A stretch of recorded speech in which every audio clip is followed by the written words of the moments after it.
Aqui é Vladimir Batista, sou psicólogo, life coach e facilitador de constelações sistêmicas familiares.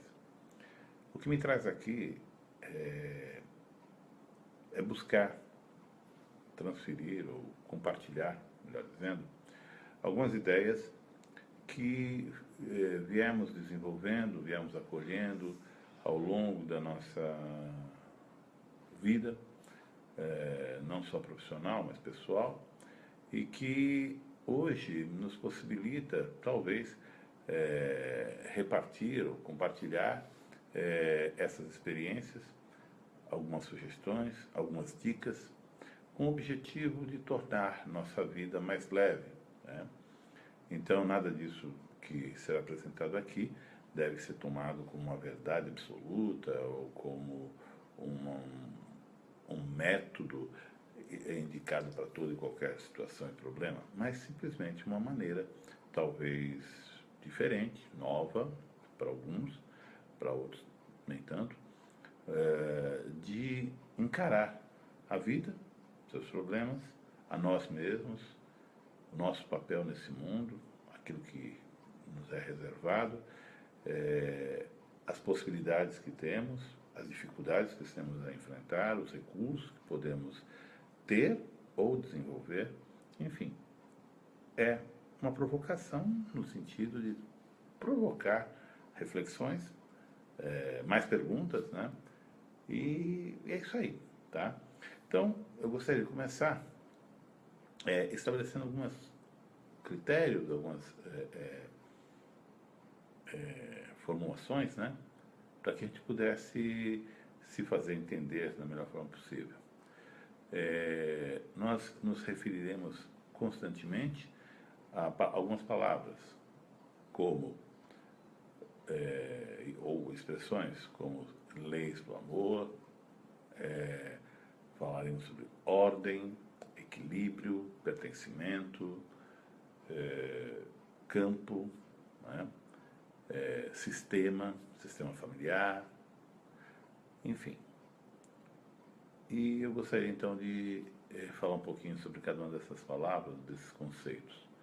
Na realidade, o que nós vamos apresentar aqui é uma ideia que vem ao longo dos séculos e talvez até milênios sendo desenvolvida por homens de maneira prática, homens e mulheres, né, de maneira prática na própria vida, e que foi estudado, observado por N estudiosos, pesquisadores, filósofos, enfim, até religiosos mesmo, e que, de alguma forma, perceberam que existem leis, que existem leis determinando os nossos relacionamentos, a nossa maneira de viver, a nossa maneira de encarar a vida e de estar nela. E então, as ideias que aqui serão apresentadas, elas não são ideias minhas, mas são ideias que acolhemos, que tivemos contato, e que é o resultado de vários trabalhos ao longo de todo esse tempo. Mais recentemente, né, nos últimos 50 anos, a gente pode dizer, esse trabalho foi compilado, foi muito difundido a partir da iniciativa de um homem chamado Bert Hellinger. Ele é um filósofo, terapeuta, teólogo, que ao longo de todos esses anos, né, ele teve a oportunidade de observar o funcionamento de algumas leis, de algumas regras, daquilo que se impõe até mesmo à nossa vontade, que está inserido na maneira como vivemos em todas as sociedades, em todos os tempos, né? E que, a partir dessa observação, ele deduziu algumas ideias, ele formulou alguns conceitos, né, que se traduzem basicamente naquilo que nós viemos a chamar, veio a ser chamado de leis do amor ou ordens do amor. O Beck, ele observou, né, e isso, inclusive, corroborado por muitos estudos e observações de várias áreas, enfim, de que, tal qual as relações entre as coisas, os objetos, os corpos, né, que existem leis naturais que foram sendo descobertas, como é o caso da lei da gravidade, né? Também existem leis com tamanho impacto e importância que norteia os relacionamentos e que permite a humanidade ter chegado onde chegou.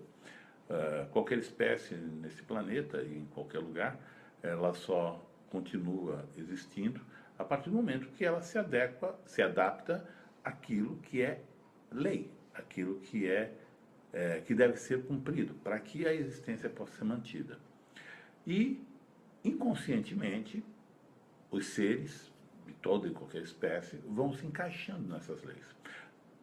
A espécie humana, né, nós humanos, por conta talvez o diferencial do raciocínio,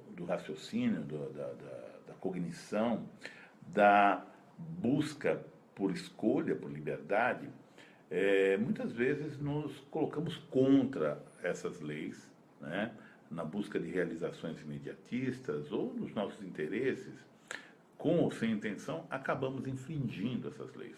Mas como toda e qualquer lei que é infringida, existem consequências. E as consequências, elas não são castigo, elas são resultado. Como também consequências positivas não são prêmios, são resultados. E os resultados das nossas ações vão impactando a nossa vida de maneira que, buscando sempre a sobrevivência e o viver melhor, nós vamos nos adaptando. Quanto mais adaptados formos, mais garantias temos de permanecermos no jogo, né? Darwin já falava isso, que não é o mais forte, nem o mais inteligente que sobrevive, mas aquele que melhor se adapta às mudanças, àquilo que é estabelecido pelo meio, né, pela natureza. Então, os dinossauros eram fortíssimos, não sobreviveram porque não se adaptaram às mudanças. E assim sucessivamente, tal qual os grupos que não se adaptam somem, né? Então essas leis, elas existem não para nos ajudar ou para nos atrapalhar, simplesmente para nos manter no jogo.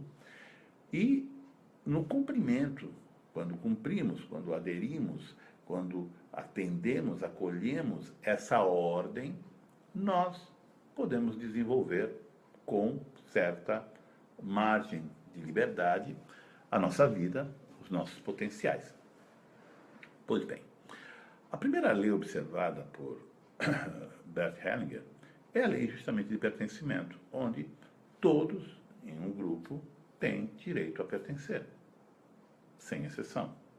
Pertencimento não significa que aquele que pertence não tenha que assumir as responsabilidades pelos seus atos. Ele simplesmente pertence. Não é porque alguém não cumpriu com o esperado, não é porque alguém infringiu até uma lei ou um acordo dentro de um grupo que essa pessoa deixa de pertencer ao grupo. Simplesmente ela pertence e arca com as consequências daquilo que ela fez. Eu não posso simplesmente dizer assim, eu não tenho mais pai, porque meu pai cometeu um crime e é uma vergonha e, portanto, eu excluo meu pai da minha família. Não, ele continua sendo meu pai, porque ele é meu pai. Eu não tenho como excluí-lo. Não devo, né? No meu coração, na minha maneira de pensar e de agir, eu não devo excluí-lo. Porque se eu excluí-lo, eu estarei infringindo essa ordem, essa primeira lei, onde todos têm direito a pertencer, independente daquilo que façam, daquilo que eu julgue, certo ou errado, pertence.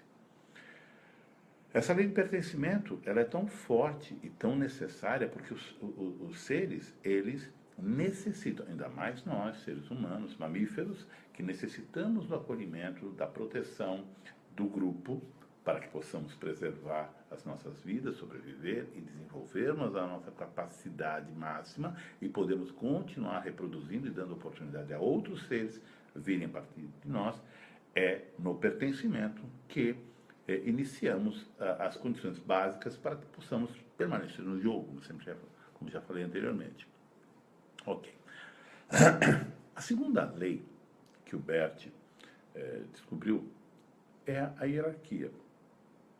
Tal qual o pertencimento, a hierarquia é algo que surge naturalmente, ela segue uma sequência lógica. Quem veio antes, veio antes. Quem veio depois. E ponto. Não há como mudar isso. Meus pais vieram antes de mim. Meus avós vieram antes dos meus pais. Meus bisavós vieram antes dos meus avós. Meus filhos vieram depois de mim. Meus netos virão depois de mim. Essa ordem hierárquica deve ser também respeitada. Ou seja, quem veio antes, e ponto. Quem veio depois, e ponto. Essa ordem não deve ser respeitada, porque caso eu saia do meu lugar e tente ocupar o lugar de outro, por exemplo, dos meus pais ou dos meus filhos, isso criará um vácuo, um buraco nesse lugar onde eu deveria estar. E ao mesmo tempo, eu, indevidamente colocado em outra posição, eu vou forçar esse local indevido e vou desestabilizar as relações nas quais eu intermedio, onde eu deveria estar no meio, estou lá, ocupando um lugar indevido. Quando eu faço isso, o resultado é catastrófico. Ou seja, mais uma vez, não é castigo. É um resultado que busca me colocar de volta ao meu lugar, através das consequências desagradáveis, através até da dor, através do sofrimento. Porém, se eu não entendo, se eu não percebo e continuo fazendo, os efeitos continuarão. E, caso eu não ocupe o meu lugar, alguém vai ocupar. E, mais uma vez, alguém, de repente, ocupando o meu lugar indevidamente, porque ficou um buraco. Por exemplo, quando um pai e uma mãe têm um filho, eles dão a vida a esse filho. Né? Eles, subordinados à lei de pertencimento, eles criam um núcleo familiar, ele e ela, e geram uma possibilidade de vida, né, através da relação sexual, que coloca à disposição desse ser a vida, e ele vem ao mundo. Ele é um filho, os pais sempre serão maiores que ele, vieram antes. Mas, lá pelas tantas, de repente, esse casal começa a se desentender. Ou o vínculo não é mais forte o suficiente. Enfim, por N razões, decidem se separar. E aí, tudo bem. Se separam, marido, mulher, pais, naquele filho, não se separam. Afinal de contas, esse filho recebe 50% da carga genética de tudo aquilo que veio do pai e 50% da carga genética de tudo aquilo que veio da mãe, que, por sua vez, também receberam de seus antepassados, seus pais, avós e assim por diante. Então, esse filho, dentro dele, não há separação. Né? Mas o casal pode se separar. O problema é que, de repente, um dos cônjuges, um dos parceiros, chega para esse filho e coloca a seguinte questão. Por exemplo, a mãe ou o pai chega para o filho e fala: olha, sua mãe, seu pai não são adequados para nós. Não é para mim, para nós. E, portanto, nós vamos viver agora sem ele. E, a partir disso, você, querido filho ou querida filha, você passa a ser meu companheiro. Você é a pessoa que eu confio. Você é com quem eu vou dividir a vida. Nós somos companheiros. Nós nos ajudamos mutuamente. Teu pai, tua mãe, está fora. Ele está fora da relação. Somos eu e você agora. Quando um filho, uma filha, ouve, ou às vezes nem ouve, sente isso, ele sente que metade dele está sendo rejeitado. Metade dele está sendo rejeitado por alguém muito importante, do qual ele depende emocionalmente, seja o pai ou seja a mãe. E aquilo abala profundamente ele, porque ele ama, na sua alma, no seu coração, essas duas partes que constituem ele.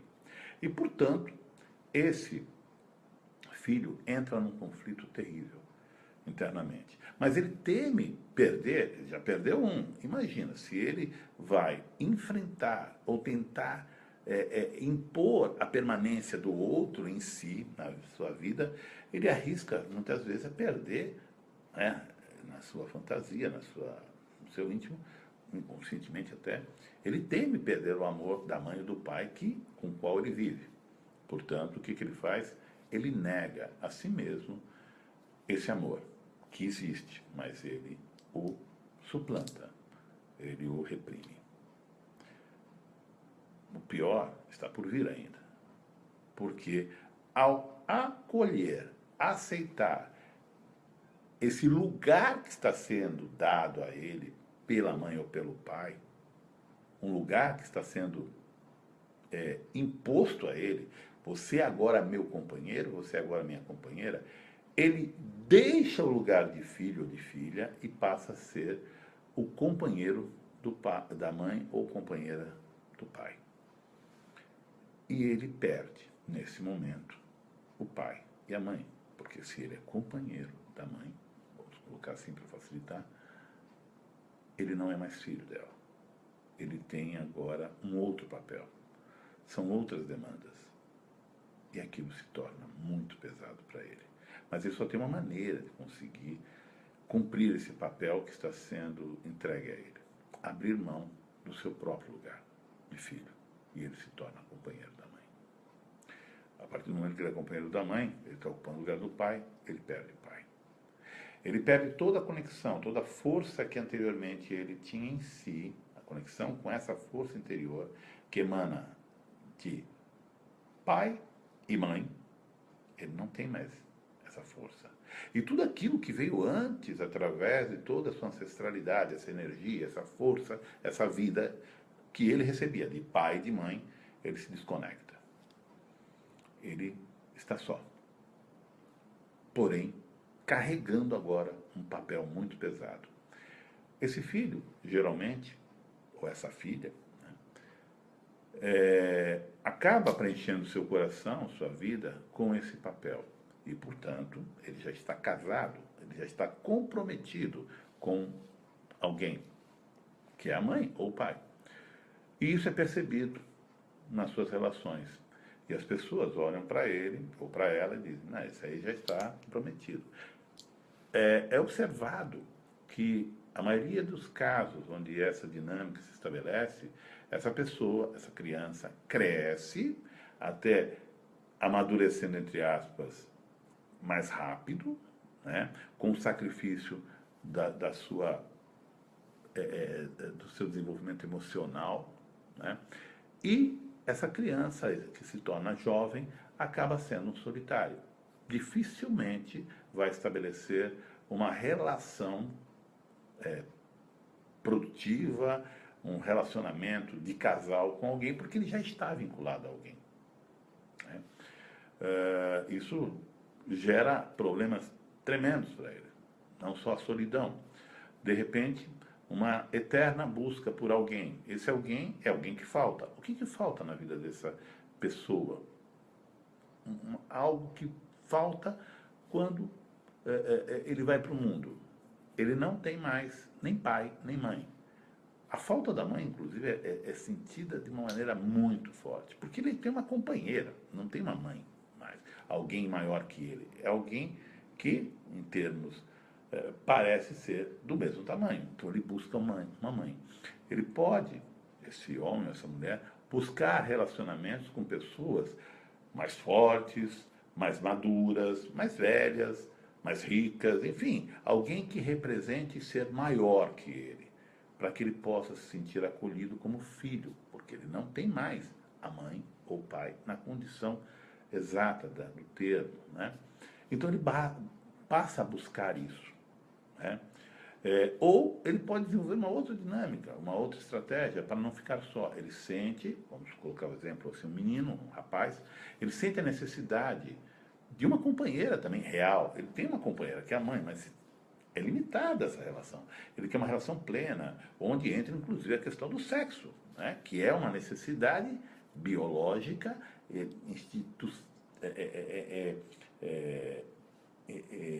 essencial na função de reprodução, enfim, de complementariedade. Só que ele tem uma companheira. Então, o que ele faz muitas vezes para que essa companheira real seja acolhida nesse arranjo? Ele busca uma companheira menor. Pois se ele vem com uma companheira da mesma estatura dele, que por sinal vai estar com a mesma estatura da mãe, haverá uma tendência a um conflito entre ambas mulheres.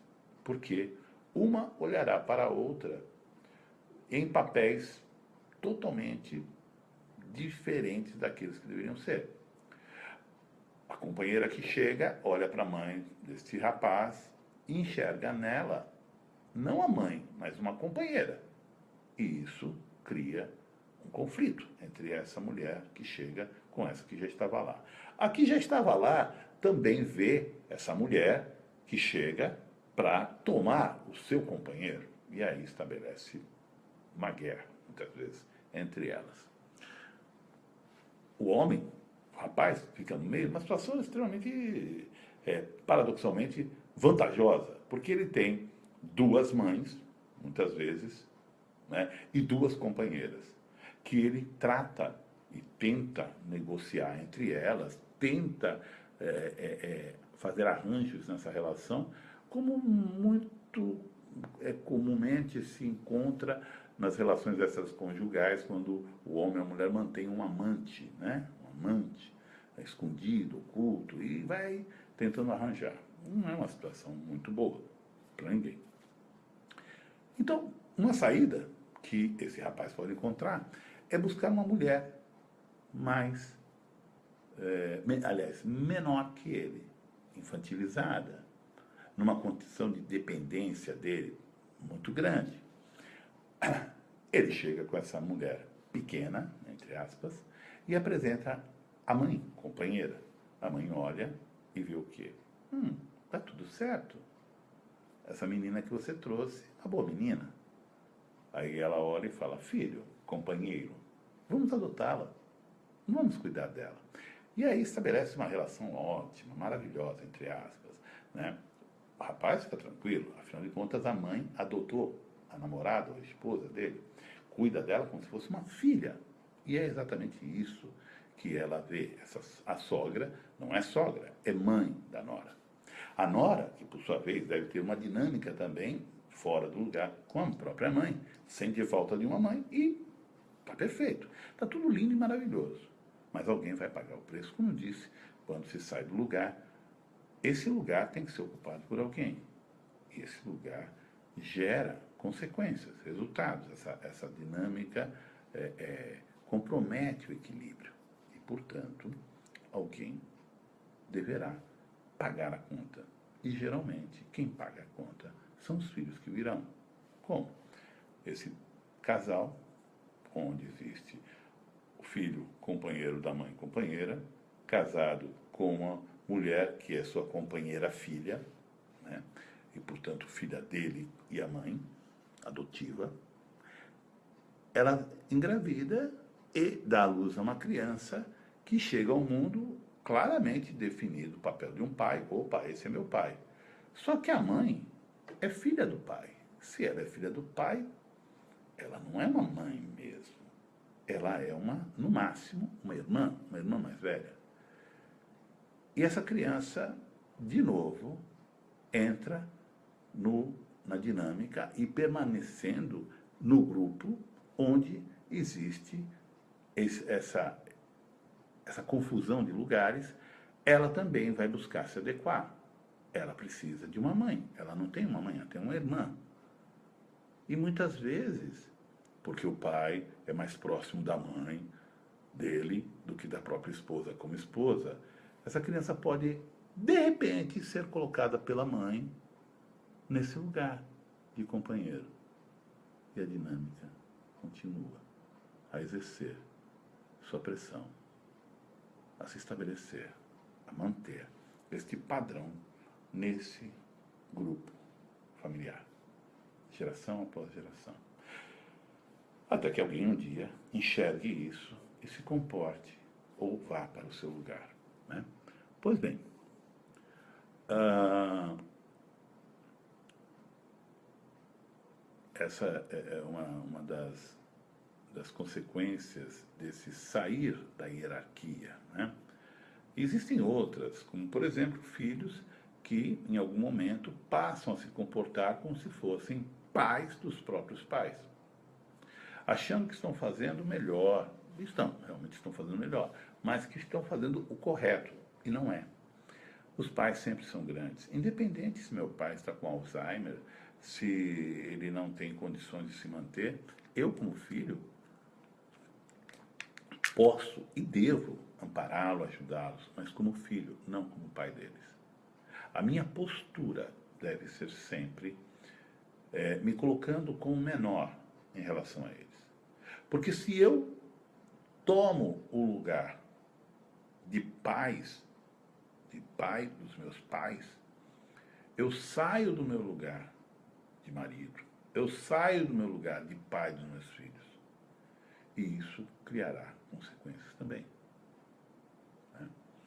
A gente pode desenvolver isso mais tarde, se der tempo, ou então numa outra oportunidade, mas vamos lá. A terceira ordem que o Bert descobriu, né, é chamada a lei de equilíbrio entre o dar e o tomar, entendendo a palavra tomar como acolher, aceitar aquilo que se recebe, né? O dar e o receber, se a gente quiser. Mas o receber parece uma coisa mais passiva, né? É receber, mas não, tomar mesmo, acolher plenamente. As relações entre pessoas em níveis iguais, entre amigos, entre filhos, irmãos, aliás, entre irmãos, entre marido e mulher, são relações entre indivíduos, digamos, da mesma estatura, né? Da mesma importância, do mesmo papel, né?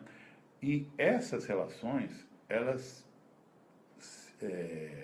permanecem e se fortalecem na medida que existe um equilíbrio entre esse dar e tomar, dar e acolher, dar e receber. É isso que faz com que um relacionamento perdure, se desenvolva, se amplie, inclusive, em suas possibilidades. Quando existe um desequilíbrio, o relacionamento se rompe. Se não de imediato, mas ao longo do tempo, ele vai sendo minado até um ponto em que os vínculos acabam sendo rompidos. Essa lei de equilíbrio, ela só não existe em relação àqueles que estão acima de nós, em relação à relação pai e filho. Porque aí o que se estabelece é uma ordem, a hierarquia. Pai para filho, mãe para filho. Né? Por que isso? Porque os nossos pais, eles nos dão, eles nos entregam, nos oferecem algo que nós não somos capazes de retribuir, ou seja, não há como equilibrar a relação entre o dar e receber entre pais e filhos, porque os pais nos dão a vida e nós não temos como retribuir algo tão grandioso que possibilitou tudo aquilo que veio depois. Não importa como, não importa em que condições, não importa sequer como eram as relações entre esse pai e essa mãe. Eu recebi de ambos a vida. 50% de mim veio do meu pai, 50% da minha mãe, de toda a sua ancestralidade. Eu não tenho como acrescentar nada a isso e nem tirar. Eu recebo integralmente esse presente, essa dádiva deles. E não tenho como retribuir. O que eu posso fazer, o que eu devo fazer, é fazer algo maravilhoso. Algo que, de alguma forma, honre essa dádiva que foi a vida, fazendo algo muito bom com isso, sendo feliz ou buscando a felicidade através dessa vida que me foi entregue. Pois bem, é nesse momento que muitas vezes nos perdemos, pois alguns de nós, em algum momento da vida, ou infelizmente alguns até toda a vida, rejeitam aquilo que receberam, não por aquilo que receberam, mas de quem receberam. Ou seja, julgamos nossos pais, avaliamos a sua postura e condenamos, criticamos, rejeitamos. Eu não quero isso que você me deu. Quando eu faço isso, eu permaneço como uma criança pequena, birrenta, virada para eles e querendo algo que compense aquilo que eu não recebi. Eu me vejo como alguém que não recebeu aquilo que merecia, aquilo que era devido. E continuo olhando para os meus pais, de costas para o mundo. Isso cria uma série de problemas no desenvolvimento de nossas potencialidades, a começar no relacionamento que teremos com outras pessoas, que deveriam ser relacionamentos estabelecidos de igual para igual. Nós passamos a, de repente, já que não veio dos pais, aquilo que eu tenho que receber, aquilo que eu deveria ter recebido, eu passo a buscar nos outros o que julgo estar faltando dos meus pais. Eu não recebi o carinho devido, a atenção devida, o investimento devido. Então eu faço isso. Eu faço o quê? Como eu não tenho, desisti de receber deles, mas continuo querendo receber aquilo que eles deveriam ter me dado, entre aspas. Eu passo a cobrar do mundo. Eu vou para o ambiente de trabalho e busco dos meus líderes, chefes, enfim, não o reconhecimento pelo meu trabalho, mas eu busco amor. Eu busco ser reconhecido enquanto filho.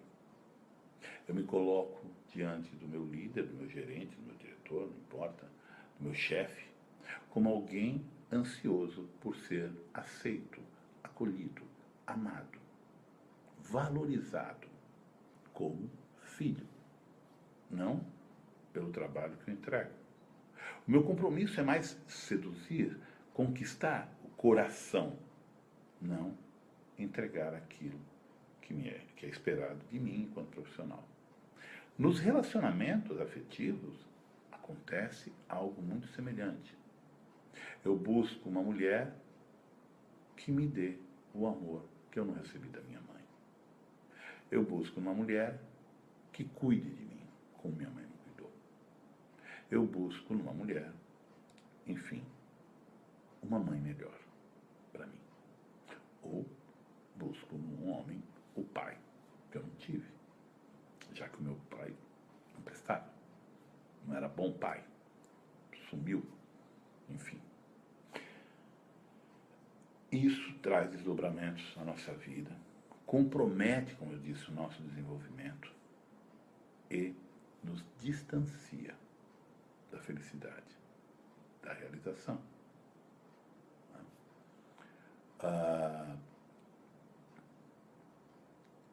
Esse posicionamento vai repercutir, inclusive, no equilíbrio das relações, como eu disse, por exemplo, do casal.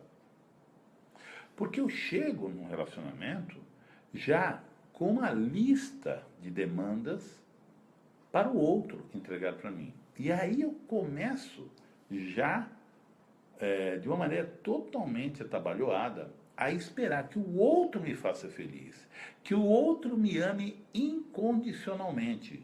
Quem ama incondicionalmente é só mãe e pai, né? Se é que podemos esperar isso. Na realidade, isso é um brinde, né? O amor entre iguais, entre irmãos, entre amigos, dentro da relação de casal, é um amor, sim, condicional. E deve ser. Deve estar condicionado à troca, ao intercâmbio. Eu dou a você algo, você me dá algo. Ah, mas isso aí é fazer então esperando? Sim, esperando. Esperando a retribuição, sim. Porque se eu não recebo e eu só dou, eu não tenho um parceiro, eu tenho um devedor. Se eu só recebo e nada dou, né? Eu não tenho um parceiro, eu tenho um credor, alguém a quem devo.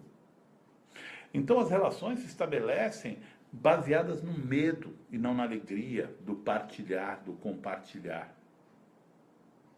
Muitos acreditam que quanto mais eu der, mais eu vou segurar o outro. Sim, mas o objetivo é esse, endividá-lo.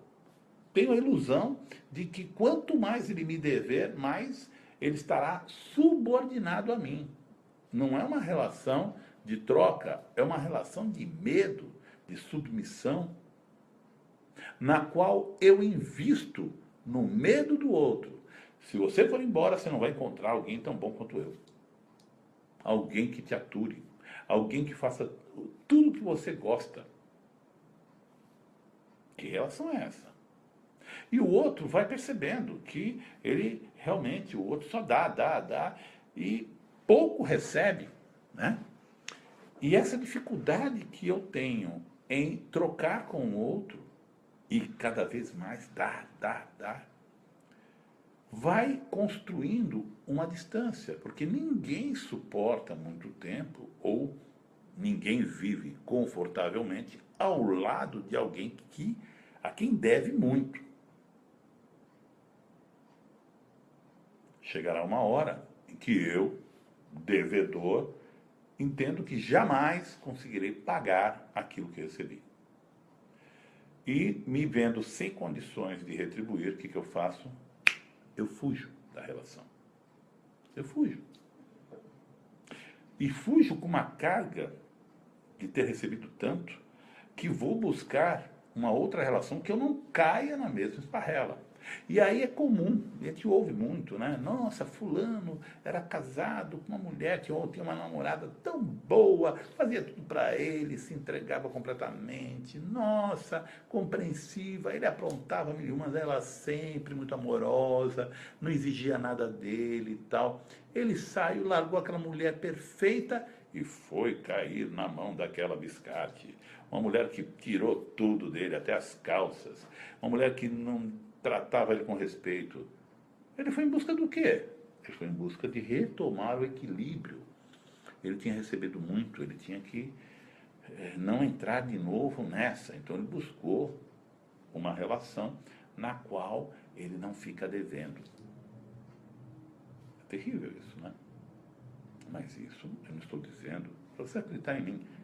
Percebam, se não na própria vida, percebam na vida daqueles que estão próximos, né, das histórias que conhecemos, das nossas próprias famílias, né, dos nossos relacionamentos de amizade, onde escutamos histórias assim.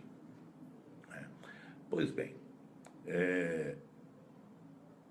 esse é tema para um outro vídeo que nós estamos imaginando fazer sobre relacionamento de casal. Mas a ideia aqui era mais colocar essa, de maneira superficial, bastante resumida, o que é que vem realmente a constituir, né, essa maneira de se ver, uma maneira sistêmica, não vendo mais o ser humano como algo isolado, alguém independente, livre. Não, nós somos interdependentes e nós somos presos às consequências, aos resultados das nossas escolhas, das nossas posturas. Isso não diminui o valor da liberdade que temos dentro de certos parâmetros. Né? Como eu disse, nós não estamos falando aqui de coisas que agradem ou desagradem. Eu não concordo com essas leis.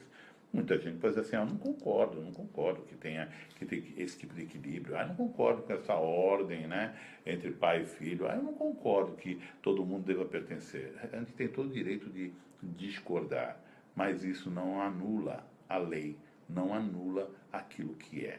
Por exemplo, lei da gravidade. Né? Imagina, eu trabalho no meu consultório, 19º andar. Se eu, com toda a candura, com toda boa vontade, depois de um dia de trabalho maravilhoso, simplesmente me debruço ali na sacada e não percebo que estou pisando numa casca de banana, escorrego e caio daqui do 19º andar, por mais que sejam equilibrados meus sentimentos e pensamentos, por mais que eu seja uma pessoa boa, porque eu não sou tão bom assim, né? Mas vamos lá. O que vai acontecer comigo? 19º andar.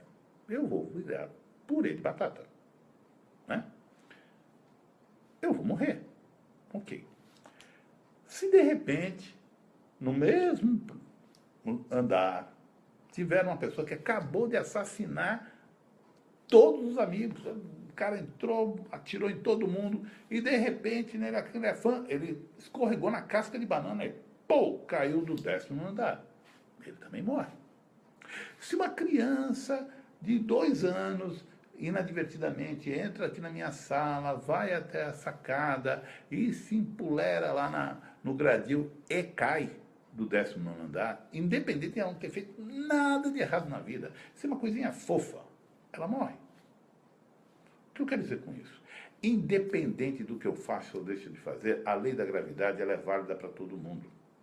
Independente de religião, partido político, né, ideologia política, independente de sexo, independente de orientação sexual, independente de nacionalidade, de idade,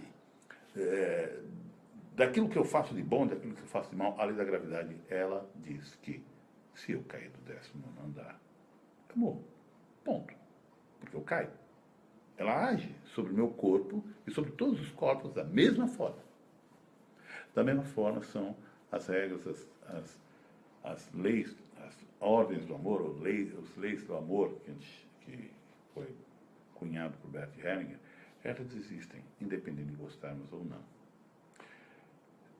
A lei da gravidade pode ser muito útil para mim. Sabendo como ela funciona, eu posso utilizá-la para poder manter-me em equilíbrio. Uma bicicleta, eu posso utilizá-la para poder escorregar num tobogã. Eu posso utilizá-la para poder levantar um peso. Eu posso utilizá-la, enfim, para construir muita coisa boa. E, em obediência a ela, eu sou livre para agir dentro desse espaço de liberdade. Eu e todos aqueles que respeitam a lei da gravidade. Não é uma questão religiosa, moral, mas é olhar com humildade diante de coisas que norteiam não só a nossa sobrevivência enquanto espécie, mas a possibilidade de desenvolvimento de todas as nossas potencialidades, e mais ainda, da construção de relacionamentos saudáveis, produtivos, né? Com resultados bons, permanentes e que gerem mais possibilidades de atingirmos a alegria, a felicidade, talvez, enquanto algo a ser sempre perseguido. Uma vez que eu enxergue o funcionamento dessas leis, eu me candidato a ter uma vida mais significante, plena de significados, né? E uma vida que gera constantemente oportunidades para todos aqueles que estão ao meu lado, que vêm depois de mim, meus filhos. Né? Eu só posso ser um bom pai se for um bom filho. Por quê? Melhor dizendo, nem bom. Eu sou um pai na medida em que eu me coloco como filho. Quando eu me coloco como filho, eu me torno, aliás, eu me coloco na condição de menor que os meus pais. Esse menor que os meus pais me dá força. Eu me sinto plenamente protegido, amparado, o recebedor, né? O destinatário de tudo que veio antes de mim. Me preenchendo dessa força, eu olho para o meu lado e vejo meu companheiro, minha companheira. E aí eu posso estabelecer com ele, como eu não devo, como eu não busco nada lá atrás, eu busco aquilo que ele tem a me oferecer. E acolho aquilo, e na medida que eu acolho, eu dou a ele também algo que eu tenho a oferecer. A troca se estabelece. E quando essa troca se estabelece dessa forma, nossos filhos receberão exatamente aquilo que eu me preenchi, que ela se preencheu, nós entregamos a eles, acrescentado daquilo que conquistamos ao longo da vida. em conjunto ou isoladamente, e o nosso filho também, olhando para nós, que nos amamos ou que nos respeitamos, onde está bem colocado, papai e mamãe, independente se nós separarmos, podemos chegar num dia, não, olha, paramos por aqui, cada um segue sua vida, ótimo, mas como pais nós permanecemos unidos no coração dos nossos filhos. E eles têm a mesma chance, independente de pais separados ou pais juntos, de tocar as suas vidas. Eles não olharão para trás esperando algo a mais que falta.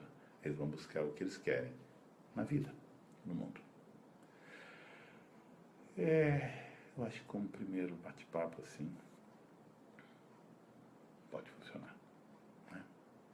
É o que eu tinha para oferecer hoje. Muito obrigado a vocês. Okay? Se alguém tiver alguma dúvida ou quiser encaminhar e-mails a respeito, né? Se bem que isso aqui foi gravado, eu ia fazer ao vivo, mas fui fazer um teste e acabei falando quase uma hora. Então, eu me coloco à disposição para responder perguntas, né? Se vocês quiserem mandar um e-mail para mim. Nosso e-mail, meu e da Amanda, minha esposa, também trabalha como facilitadora de constelações sistêmicas familiares, né? Ela é terapeuta, já vem desenvolvendo trabalho há alguns anos, em várias modalidades, como Tier One Concepts, enfim, uma série de coisas aí. Não vou apresentá-la, ela se apresenta um outro dia. Mas, enfim, o meu e-mail para contato é contato@Vladimir, com W, D-I-M-I-R, Vladimir, e amanda.com. Tudo junto, VladimirEamanda.com. Se quiser, então, contato@VladimirEamanda.com. Ok? Manda pra gente. Nós temos também o nosso site, lá tem condições de você poder mandar perguntas pelo questionário lá, que tem uma página lá para... Tem uma aba lá para você fazer perguntas, em contatos, enfim. O nosso site é www.vladimireamanda.com. Ok? E lá tem acesso também ao nosso blog, com várias matérias. Um beijão na alma de vocês. Agradeço imensamente a oportunidade de compartilhar um pouco daquilo que a gente aprendeu ou está aprendendo. Ok? Beijão.